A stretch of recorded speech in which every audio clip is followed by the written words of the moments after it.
know. You met me quite recently, actually. No. Okay. Just don't remember because I was, I don't know, 10.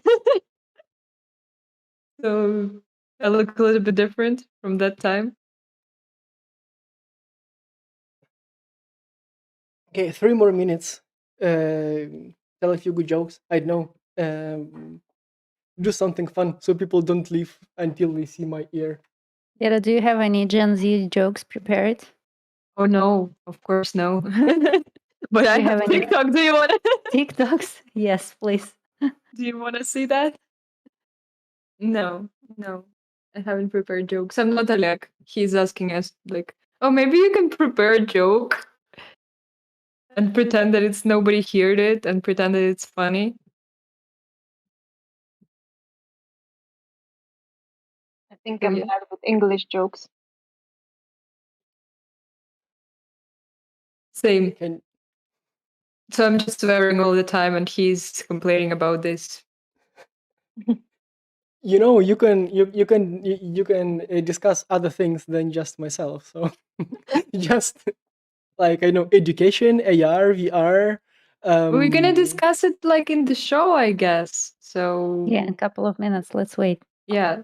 So that's why I don't want to bring such topics right now. You That's can why pre-announce the topics. Like you can pre-announce your questions. I'm gonna ask a question, but I Oh, won't tell you exactly no. what. I can ask you questions. Not gonna tell which one. Is it good enough?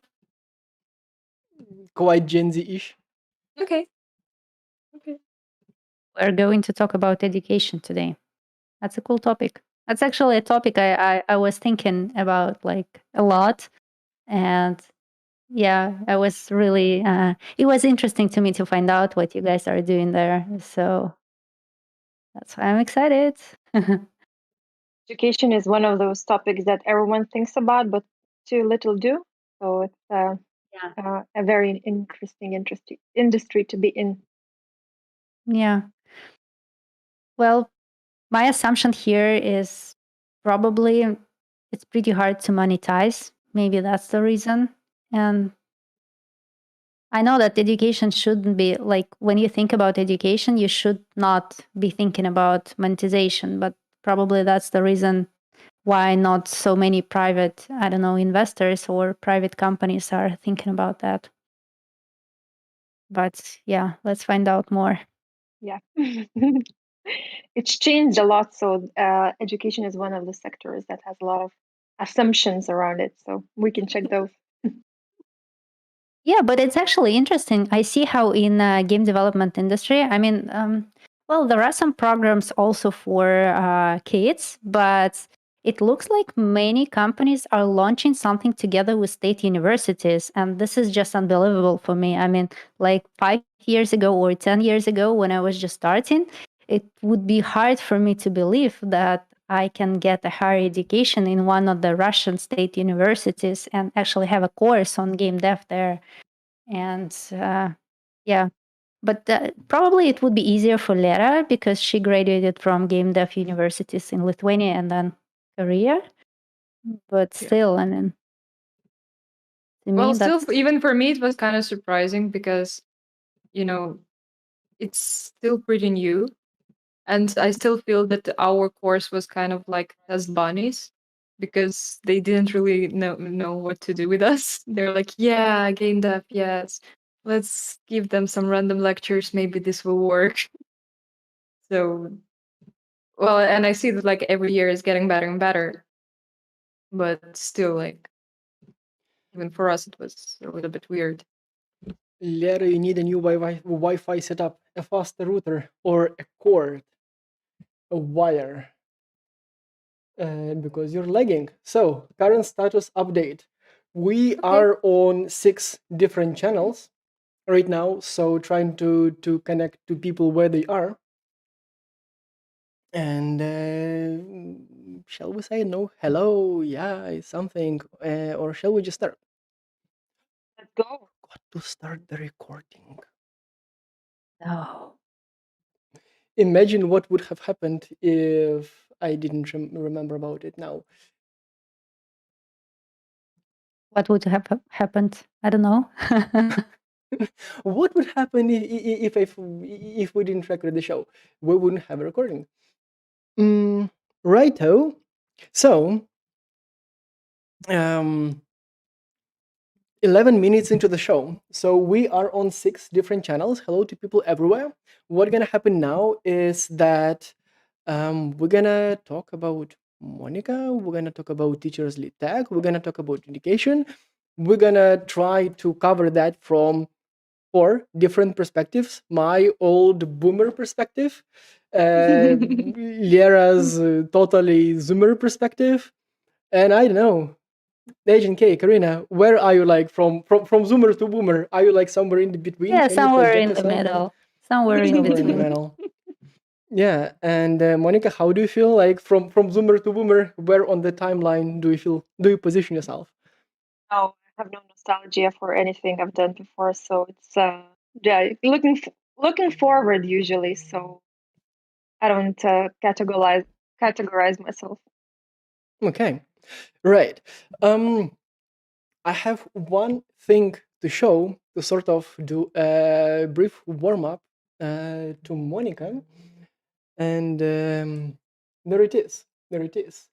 There it is. 1 second. Here, Monica, what is happening on this picture? Usually teaching others in uncomfortable situations. Right. So this is you, but like, what's going on? What's going on? So it's me and my little daughter, then maybe 2 years old, in Stockholm, when we were Oh, doing independence celebration coding hour with 20,000 kids in Lithuania and I guess 5 Lithuanian communities outside of Lithuania. One of them was Stockholm.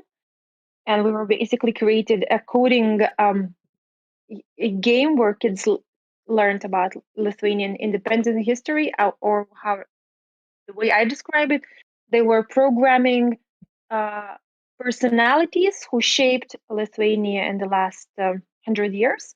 So it was integrating history, fun, illustration, gaming, and programming into one lesson. So I was starting that lesson there. I actually have the same tights. That's weird. That's been like 3 years.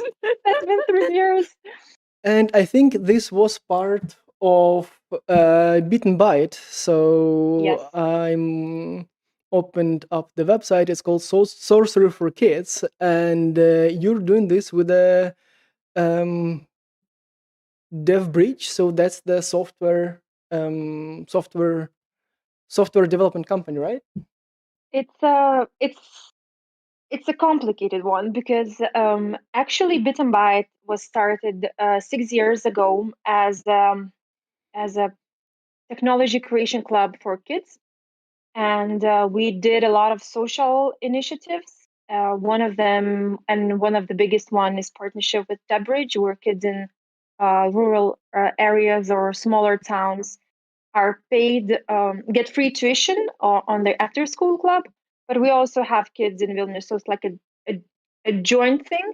And we also had a google.org grant, first in the Baltic countries, to start training 1,000 primary school teachers. So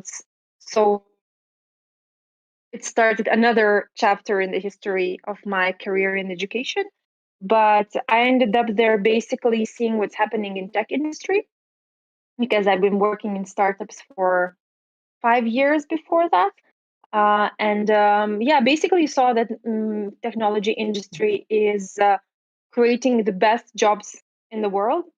And I thought that it's just simply impossible not to involve more kids, because we'll create more divide, and we need to provide opportunities to kids to understand that technology is not only a toy, it's also a means for learning. And yeah, that's where I started. Yeah, it's been 6 years ago. So let's assemble it all together. So it was Beaten Byte, and probably still is, and Yes. then there is Teachers Lead Tech. That's what we're talking about today. And as I see on your LinkedIn, you have raised your first investment, and then you mentioned about some good news upcoming. So let's assemble it all together. Where is Beat and Byte? Where are Teachers Lead Tech? And what are you to do with all this? And yeah, what are you doing? So basically, I started Bit and Byte blending two of my favorite passions. One was technology, and the other was solving societal problems. And I picked education, and it was just a very conscious blend.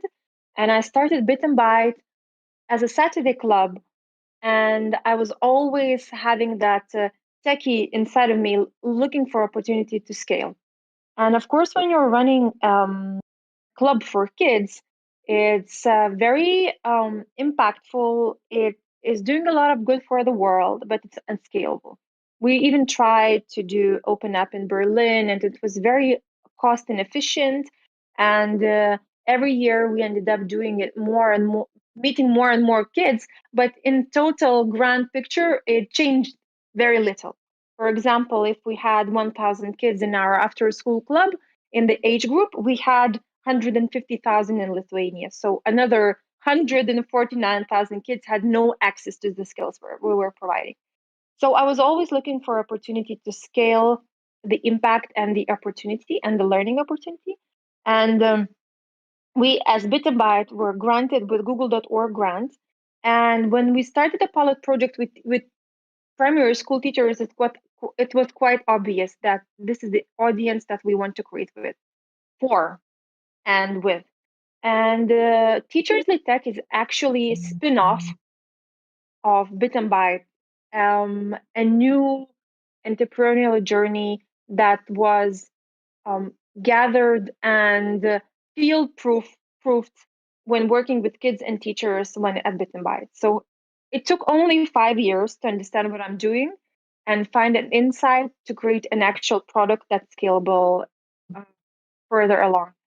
And we launched in September 2020, so it's 6 months ago. Launched to the market, and we now have 1,300 primary school teachers learning with us.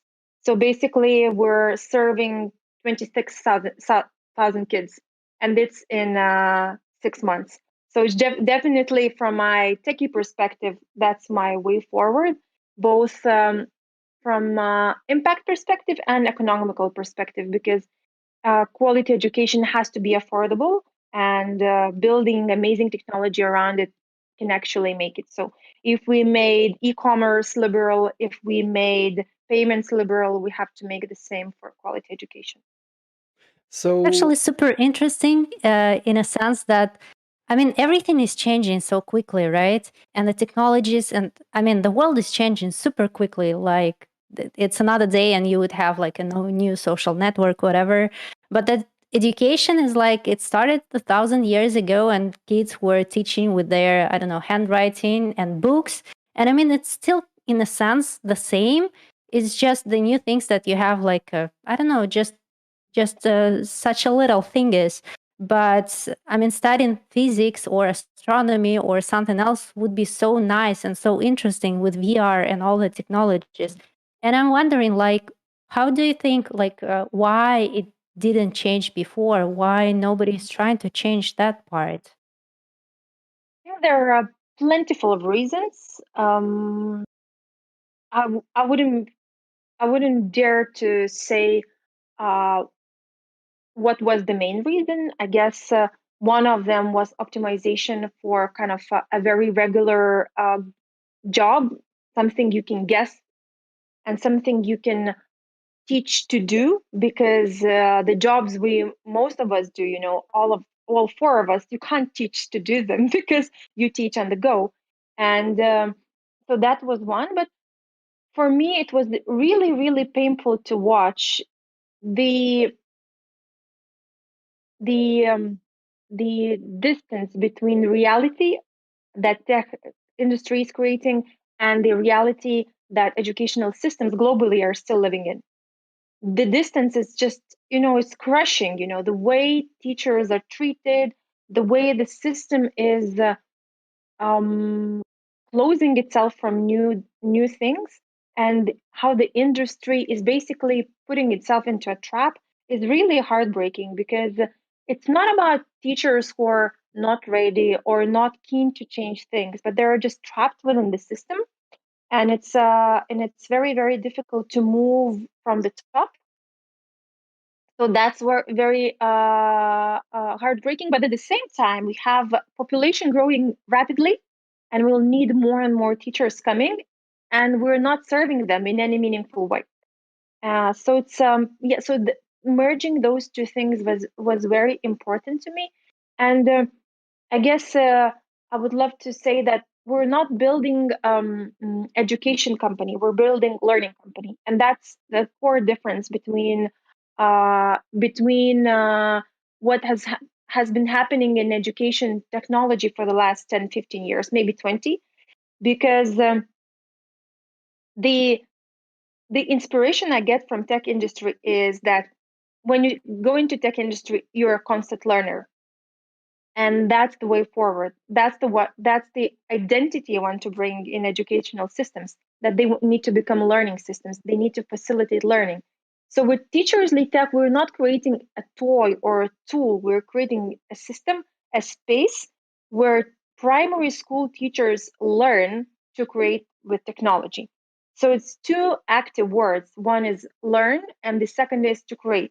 And it's not about using as many innovative tools as possible, or jamming your cupboard with latest VR headsets, but it's actually about finding new ways to build stuff. For example, our 8-year-olds are already building VR worlds and coding in physics because they need to do for their project to work. It's not because their exam is in 10 years, but it's because they need to express their ideas creatively, and they use technology to do that.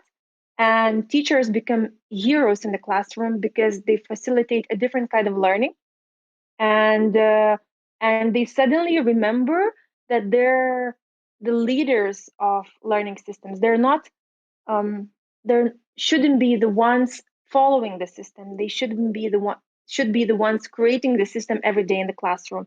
And I think awakening the teacher, bringing back the confidence and saying, it's not a question if you're relevant in 21st century. It's just a question of tools you're using in the classroom, and you get back your leadership straight away. I Hmm. want to chip in saying that we can angle this discussion in multiple ways. We can talk about money in education. We can talk about education itself. We can dig more into how did like into Monica's way into getting where she is, and yet we have just like about 30-ish minutes left. After that, though, we will have a casual chat right here in our Discord, right here in our Discord. And you, people watching us, down below there would be a link to join this community where you can find us three and Monica and other clever people. Feel free to join us. And right, Karina and Lera. So where do we angle? Where do we go from this now? Do we talk about kids? Do we talk about their parents? Do we talk about teachers? Do we talk about Monica? Do we talk about like what do you want to talk about now?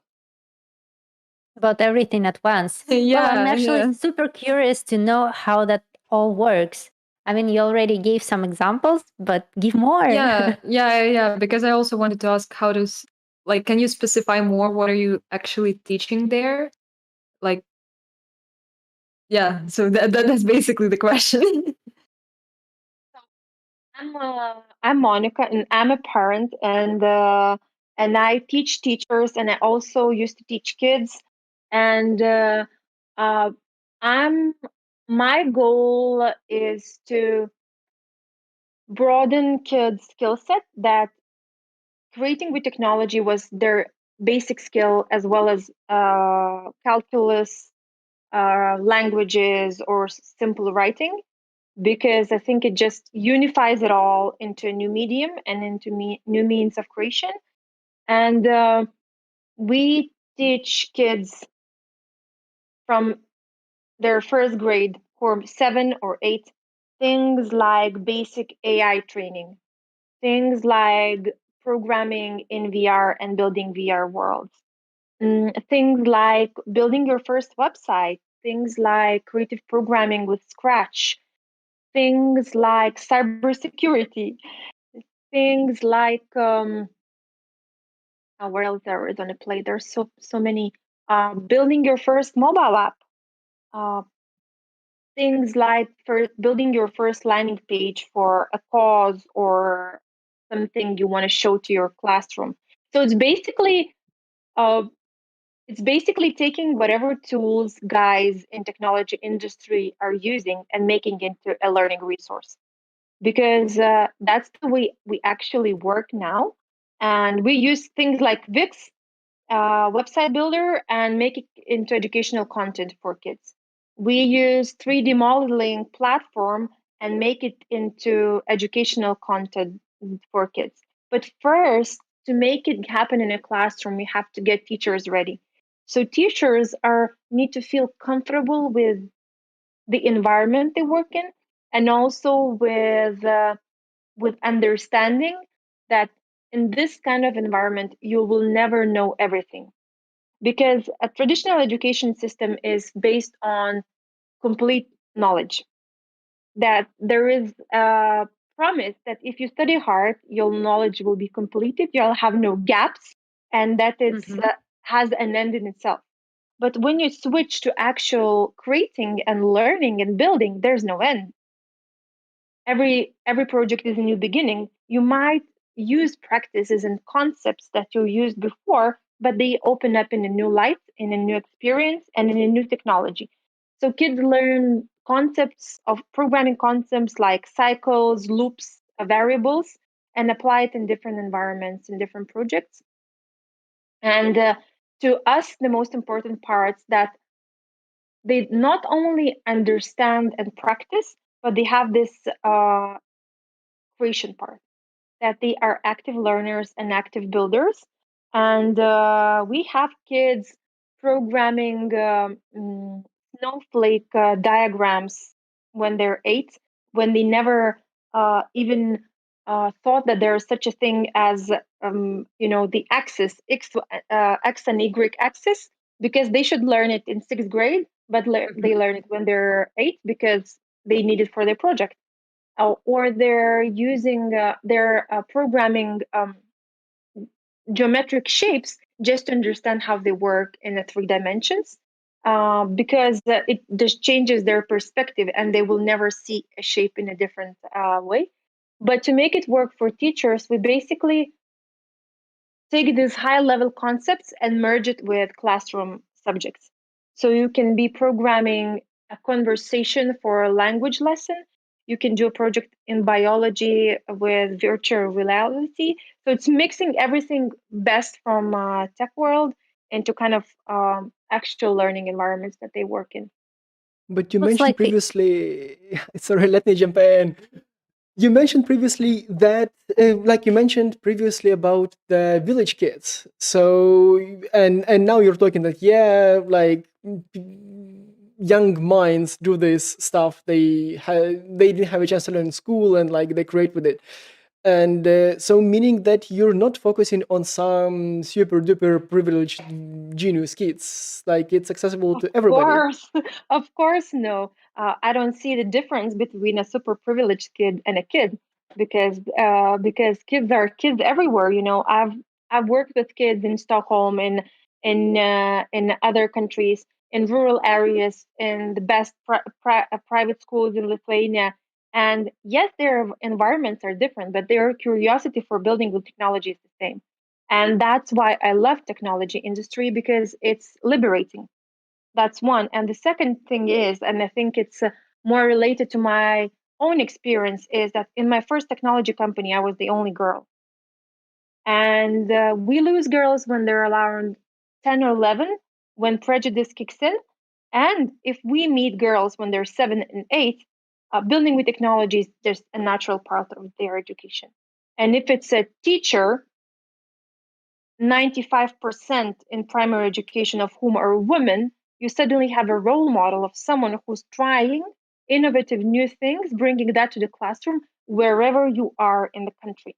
So we have teachers in the best schools in Vilnius, but we have teachers in the smallest rural schools all over Lithuania. And it's only because teachers are curious enough to bring the best of their kids. And that's why we need to make it affordable, because it shouldn't be a price or knowledge issue. It should be, I want to bring this to my kids issue. What do I do now? Yeah, I was really surprised when I saw, I guess you posted some map of schools in Lithuania that you're working with. And I was like, oh my God, this is like really a lot. And I was really surprised because for some reason, maybe, I don't know, I thought that teachers from villages, they would not be that much interested in, learning new technologies. They would be like, okay, it's fine. Our system is okay like that. But I was really surprised that actually teachers are curious about that and they really want to know some new stuff like that.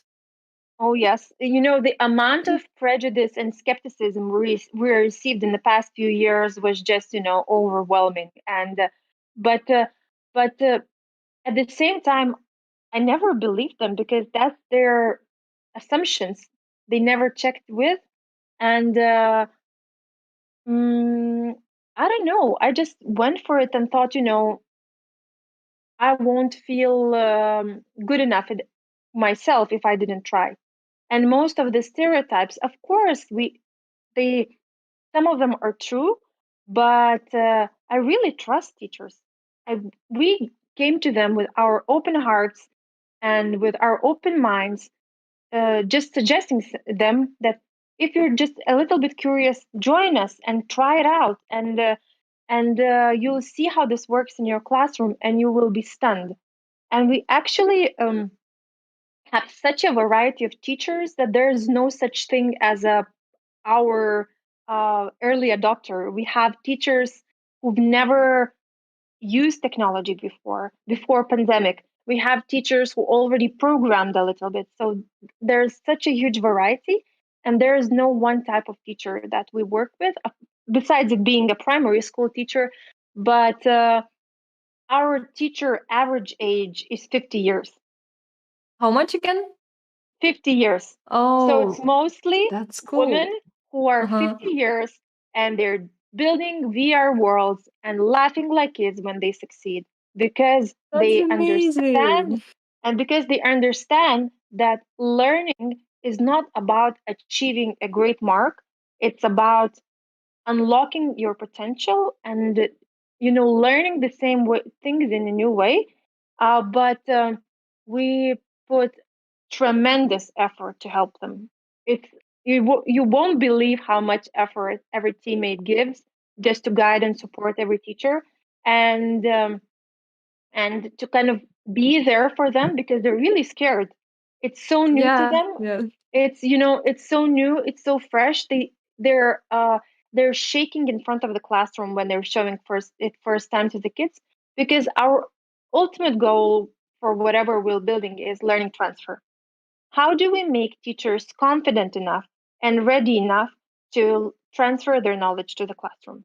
Because our goal is for teachers to meet every kid in the classroom, be it a girl, be it a kid with learning difficulties, being a kid with learning disabilities, being it a kid in a small village school who maybe has no chance or support from their parents to actually learn something outside of school curriculum.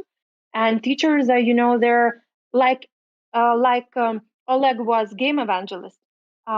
Teachers are kids evangelists. They're the ones who actually care about their children. So we should care about them so they bring the best education and best learning experiences. And of Yeah, course, That's that's so so cool. yeah, and of course, you can only bring an amazing learning experience to the kids if you experience it one yourself.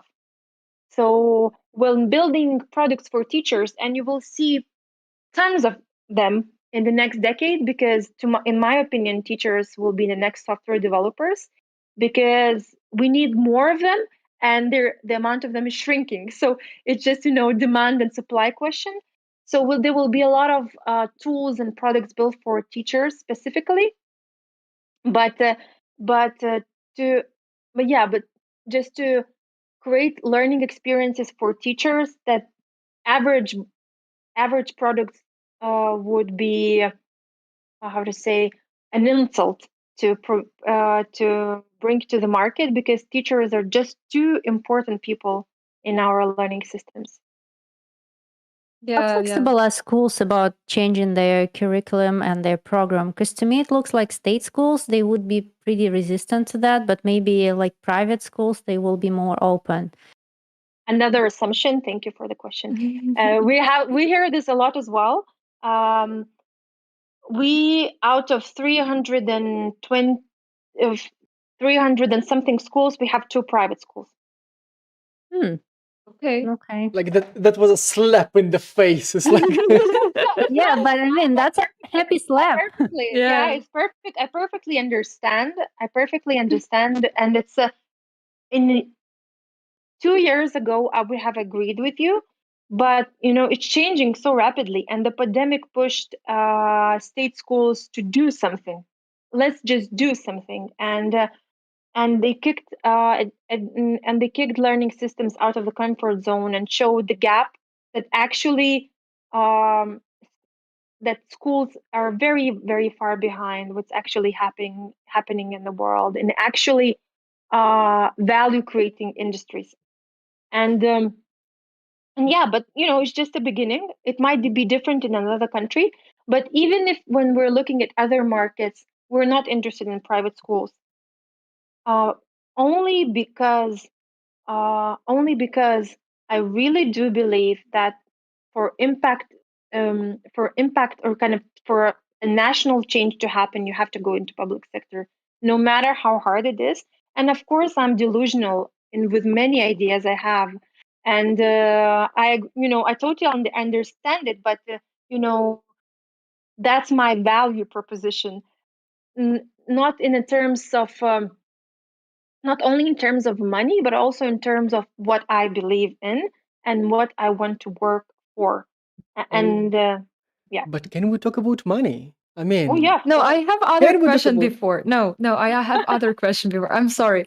Yeah, because you've been talking about, about other countries. I saw on your website that you're working with Koreans for some reason, and it was kind of so random for me. Why? How did it happen? Why you are working with Koreans? So a startup world, we just applied to accelerator, and that was organized by a Korean startup ministry.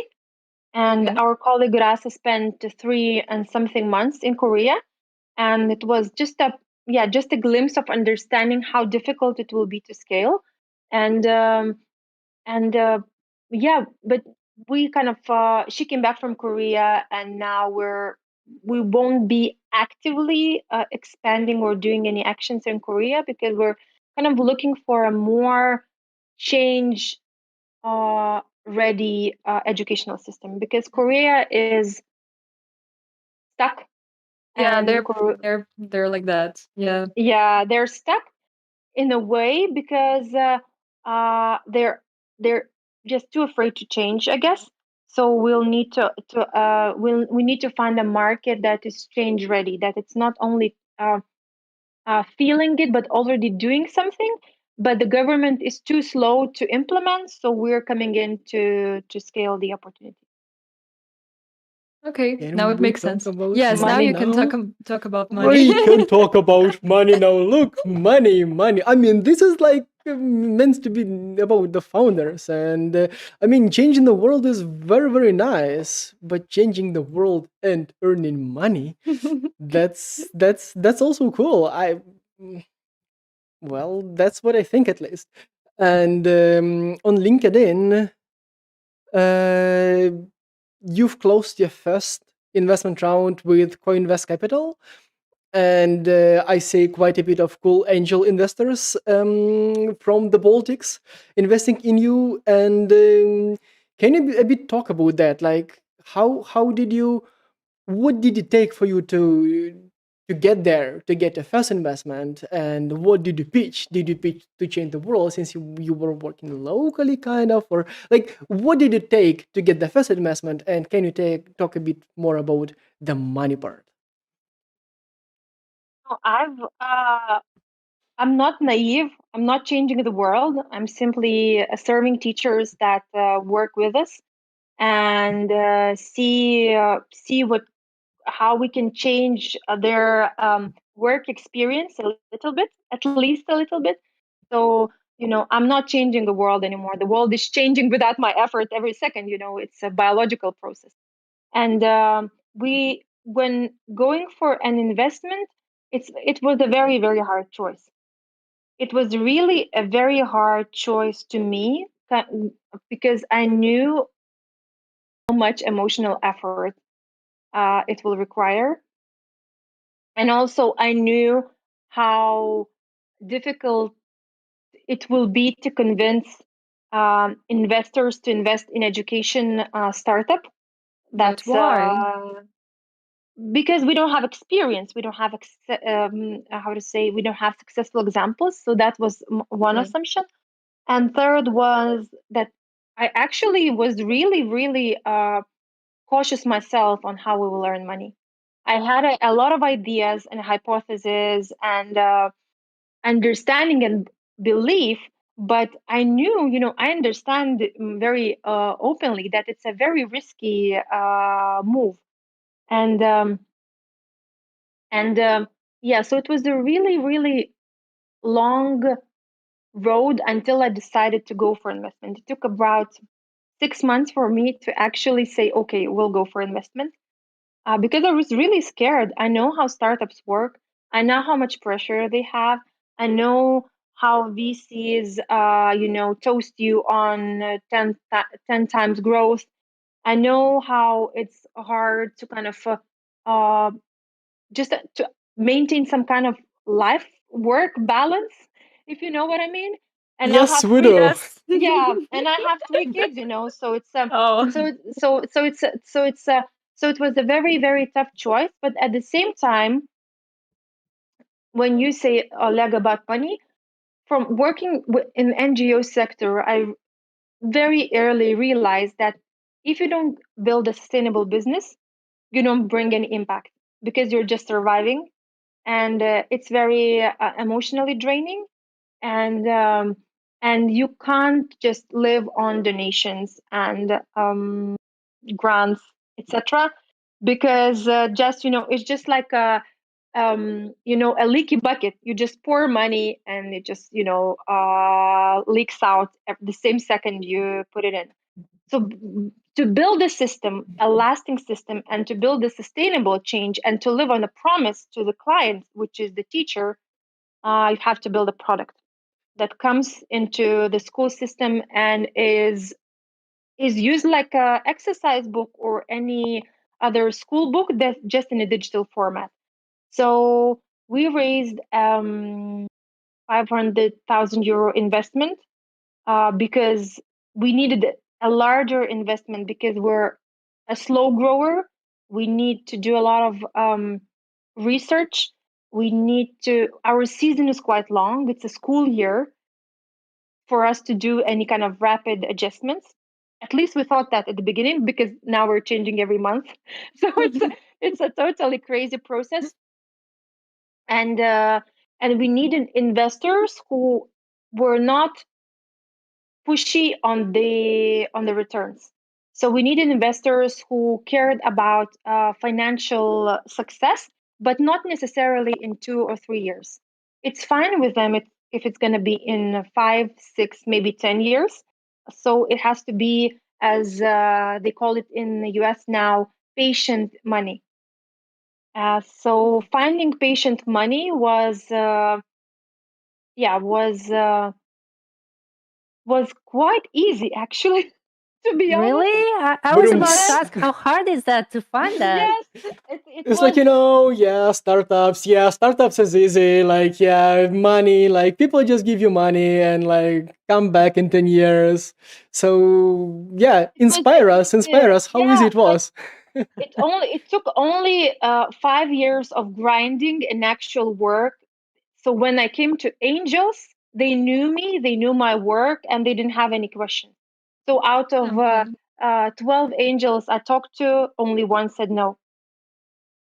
Hmm. And it took me only 5 years. So That's it's a great so conversion. yeah, that's I would say it took 5 years of actual field work to get into understanding of the problem and of the market, and for angel investors to say, we see what you're doing, keep going, we're investing, so that was the easy part. The more difficult part, of course, was to work with co-investment fund because it was a new kind of investment to them. They've never invested in a tech company, but with a lot of, but they helped a lot. They were fantastic. They're a fantastic fund, and they helped a lot. And of course, they had a lot of push from the angels. A lot of support and credit from credible angel who said, we need to try this. We need to try this medium. And now I've heard rumors that they're creating a separate fund for educational startups in Lithuania. So kind of it's a new chapter in the history. And as far as I know, I'm the first female founder that co-investment fund invested in. So it's yeah, there's a lot of change happening with this investment, but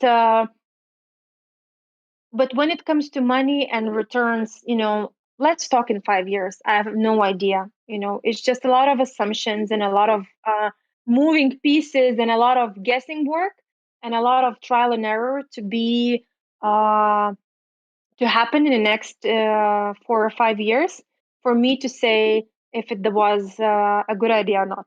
Not an idea, but was it a sustainable? Were we able to create a sustainable business model or not? Because now we're just playing. We, earn revenue. Everything is amazing, but it's just first year, so it's Wait, but how do you approach investors saying, I mean, we're playing, yeah, like come back in 10 years, maybe we'll play good enough, maybe not. Like how what do they expect from you? Do they expect from you, to take all over the world and to be the top educator globally? What are their ambitions? I mean, you're saying that they're gonna get back in 10 years. So in 10 years, what's the KPI or no, no, something? it's not that they are expecting that in 10 years. It's more that they're not pushing for quick returns. That's the main point because we don't know. We don't have experience. They don't have experience, and I'm quite open with things I don't know, which is not usual in startup industry because you should be fake it till you make it, and just lie and invent and hypothesize. But it's just too hard for me, so I'm going openly and saying I know this, but I don't know that. I want to try. I need money, so it's quite brutal in a sense, but at the same time, I guess mm, there are 32 million primary school teachers globally. 32 million, and our goal is to teach at least 1 million teachers by 2025. So we have big goals for ourselves, and the ways forward, the ways to go to those goals will be very, very unconventional. My personal belief is because there's no playbook how to scale in such a in a teacher's market, a product it is about teaching teachers, which is a crazy thing to think about it in itself. So we'll see. I think investors are very, very different. Some are investing in terms of saying, uh, I just want support, experiments.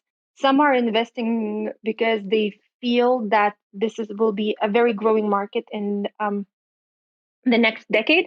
But of course, we started our investment process just before the pandemic, and it was really scary when pandemic started because I had no idea how many angels will drop out. None of them did, but you never know how their financial situations are turning. But global edtech investments in the last 8 months grew by 30%. So it's mental. The world is investing in education technology companies, just like that, just throwing money in because everyone is building up on the opportunity that but the pandemic is bringing, and it will be a very very interesting decade. And I think it's going to be very crowded and very noisy in the next 5 years. But So besides we the patient's money factor, how were you choosing the investors? I wonder. Like, besides this factor, what are the other factors that you paid attention to? Hmm. if they have money. I guess I was choosing people I look up to as leaders and as builders, because I my goal is to grow a new generation of technology builders and creators. So are the best to invest in such a venture builders themselves. So most of the people who invested, actually all of them, are technology company builders themselves who started from scratch, who didn't have any uh, uh, technological education while at school. They had to bootstrap themselves and learn things themselves, or some of them, very few, maybe in uh, in university, but most of them understand that technological skills are the most important skills when thriving in a 21st century. So if we bring this to the market, we'll have a more diverse market, we'll have more intelligent market, and a more, um, how to say, sustainable workforce and sustainable skills, because no one needs kids who read and write. We need kids who think and create. So it's I guess they see as a forward thinking investment, and it's a very, I think, values based investment on many levels. Values. And we've been live for 40 minutes. In just a bit, we will switch you off and we'll join onto the people's channel in our Discord just to have a casual conversation off the record with Monica. But you're invited to join. There would be a link down below to the community. With the few minutes left still live, I would like to ask you a ton of questions. And one of this is, what are you doing next? Are you raising? Are you becoming profitable? Like, how do you grow? Second question, you are hiring actually, and why would people want to join you to make the world a better place, or do you have something else for them to offer? I don't know, interesting tasks, something. Why would people work for you? And the third question, but let's start from the first two.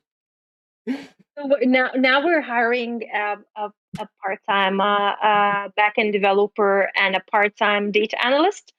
We all, I hope the person will agree. We just hired an amazing front-end guy, and I would say that not only the societal challenge that we're solving is amazing, and the response you get from the teachers is amazing. So basically, teachers, they're saying to us that we're not only changing how they run the lessons, but we're also changing the way they talk to their kids. So we're flipping classroom environment itself with the tools and educational materials. So that's one. But also, it's a technological challenge in itself. How do you build a learning environment that's supportive and scalable enough to serve 1 million teachers. I have no idea how to do that. If you have ideas, do ping us. We're always looking for amazing people, because that's usually how we grow. People come with amazing ideas to us. We're quite an experience in hiring, because people come to us usually themselves. I don't know how they find us, just random things. And our team is made of um, industry professionals, some of them still working in as lecturers in New York University. But because we work so hard on the product, we're not very vocal publicly. So we're not the hottest startup in Lithuania, because we're hottest startup to our teachers, and that's the most important thing to us. So technological challenge is, I guess, crazy, because everything we build will be new and interesting, and we're very, very open-minded to building technological innovation. And the first question, what's coming up next? Oh, we just Money-wise, started. what's coming up next? Money-wise. Money-wise, I don't think we're thinking actively about a new round now, because we're just finishing to understand what we're actually doing. I think it was a long journey, and we're still experimenting a lot. We are scouting for a new market um, to experiment with, but we're just trying to understand what we can experiment with and how much it will cost, because we also are very, very responsible in front of our customers here in Lithuania. So we make sure that whatever we do, it's we don't break the system and the team here. So it's a very, very long-term planning. So whatever we do now, we will have to make sure that in June 2022, we're still in action and serving our customers here. So there's a lot of streams going, but I'm very interested in Asia, because I believe Asia will be the growing most in the next decade. So, but just that's a lot of assumptions. And of course, if we want to reach 1 million teachers, we have to speed up with the new market and grow fast. And when it comes to revenue, we have revenue. We're not we haven't reached break even, because I think we shouldn't even strive for that in the year one. It will be too early. But So 200 and 2000 pricing, I'm showing your pricing page right now on the stream. So 200 yearly for a teacher, 2000 yearly for a school. So is it a good pricing if you're not break even yet? I guess it depends on it's we've never expected to become to I don't know, we never maybe expected to break even in Lithuanian market. We have to be, we have to understand that it's a very small market in terms of how many teachers we have. So it's more of building a product and growing somewhere else. So we reach the break even, and because we have invest heavily in technology, we need to build curriculum, we need to build the product, we need to build the learning experience itself. So we have to invest heavily in the product upfront. So it's we hope with the next market we may reach break even, but I'm not even sure if we're gonna go for round two. I don't know. Okay. I don't know. Lara and Karina, do you want to ask last question, or shall we close down all the people watching us on all the corners of the internet and move to a cozy people Yes, chat? let's go to cozy chat. Well, Make she's an the outro. boss. Also, all those people watching us, did you notice her t-shirt? What's written on your t-shirt? That's such a Zoomer vibe. Right. Also, the funny part, since I'm in a wedding dress today because there is a birthday going on right now on this day. and the birthday is for a country that two of people in this chat are located at right now. The country is called Lithuania, and yeah, happy birthday, Lithuania. Happy birthday, Okay. Lithuania! Um, Now up to the final point. I forgot to record the intro, so that's the best part. That's the best timing to record the intro. But who needs the Do we intro? really need to? No. Let's just go to the people chat. Okay, Yes. bye.